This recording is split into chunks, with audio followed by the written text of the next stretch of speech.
Welcome back. Today we are talking about major and minor triads in root position as well as inversions. A triad is a three-note chord. When played singularly, we often call it an arpeggio. Da da da. Or if it's major, da da da. When played as a chord, we call it a triad since it has three notes. And these three notes are built in thirds. 1, skip 1, 3, skip 1, 5. So this middle note is a third above the root. This top note is a third above the third, or a fifth above the bass. If we have a major third between the root and the middle note, it's a major arpeggio, and if we have a minor third between the root and the middle note, we have a minor arpeggio, or a minor triad. These should always be a perfect fifth, played directly across your fingerboard for a perfect fifth sound in a major and minor triad. If we imagine a treble clef at the beginning of our staff here, this E, G, B triad is an E minor triad. E is the root in this nice snowman position, bottom, middle, and head. And the key of E major would have F sharp, C sharp, G sharp, and D sharp, 4 sharps. Since we're missing the G sharp, this is currently a sad arpeggio or a minor triad. If I want to make it fit an E major triad, I would simply add a sharp here, E, G sharp, and B. This triad, starting down below, is using all space notes. G, a little bit demented on my stickers here, G, B, D. In the key of G, we have only F sharp in the key signature, G major. There's no sharps here, but there are also no Fs. So this is a G major triad. It fits the key signature of G major. Notice we had 3 line notes here and 3 space notes here. In root position, triads always look like that. Snowman. D, F, and A. This is currently a D minor triad because the D major key signature should have an F sharp and a C sharp. Without the F sharp, it's a D minor triad. With the F sharp, it's a D major triad. F, A, C is an F major triad. F major has 1 flat in the key signature, B flat. There are no B's here though. Everything else is natural, so it's an F major triad. If you've ever played Jenga, you know you can take one from the bottom and put it on top. So we can do the same with triads. This E major triad is in root position, snowman form. But if I take one from the bottom and I put it on top, I now have an E major triad in first inversion. Notice that I didn't Jenga it to the next line. That would put it in root position and create a whole new chord, some form of G sharp chord. I took the E from the bottom and put an E on top. Looks like a floating head in first inversion. F, A, C is a major triad, and if I take the F from the bottom and put it on top, I have an F major triad in first inversion. G, B, D, G major.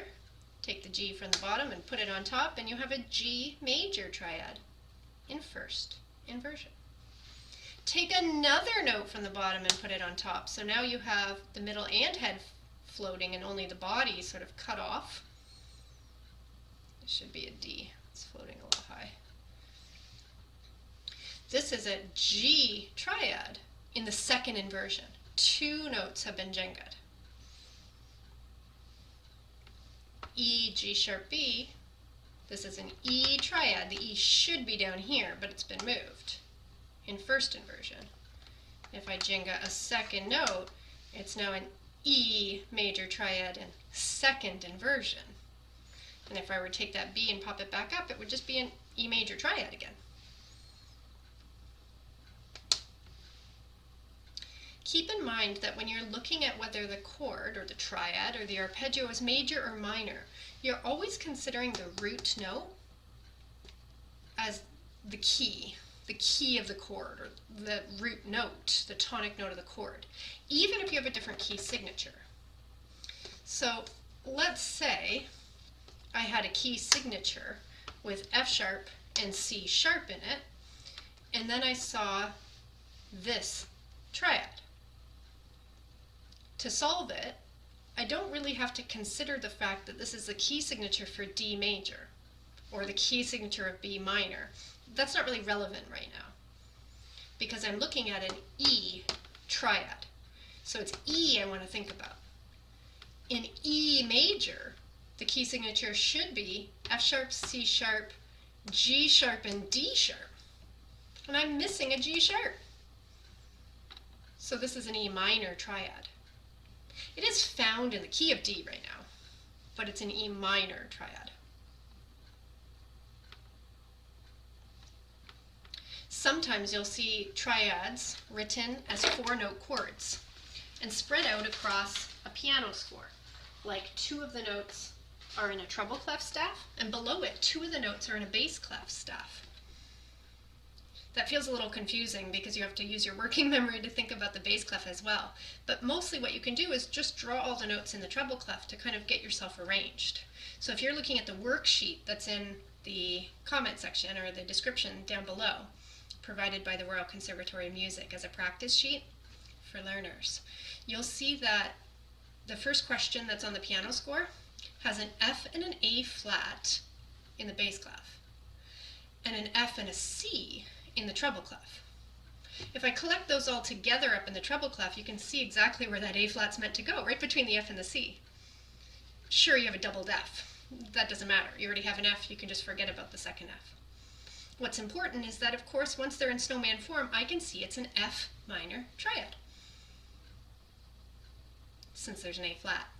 An F major would only have B flat. And I know it's in root position because F is the lowest note seen in this chord. The next example has a D and a G in the bass clef, and a G and a B in the treble clef. If you collect them all together, you'll find you have a G, a B, and a D in snowman form. Technically you have an extra G, no problem. G is the root note. We're in the key of G. So this is a G root. It's a major triad because G, B, D works perfectly in the key of G major. But currently D is the lowest note. Not G, not the root, not B, not the third, but D, the fifth. So that makes this a second position triad, or second inversion. The next chord actually only has 3 notes. You can see the A in the bass clef belongs up in the middle of the treble clef. F sharp, A, C sharp. This is an F sharp root triad. It's a minor triad, since F sharp major should have Father Charles goes down and ends, 6 sharps. And since the A is in the bottom, not the F sharp, but the A, the third, this is a first inversion triad. Go ahead and try your hand at this worksheet provided in the description. Looks like this one, and you can also access it for free on the Royal Conservatory of Music's page, along with some other worksheets that they handily share for learners to do some extra practice, and you can always buy the curriculum books as well. Thanks for practicing your theory with me.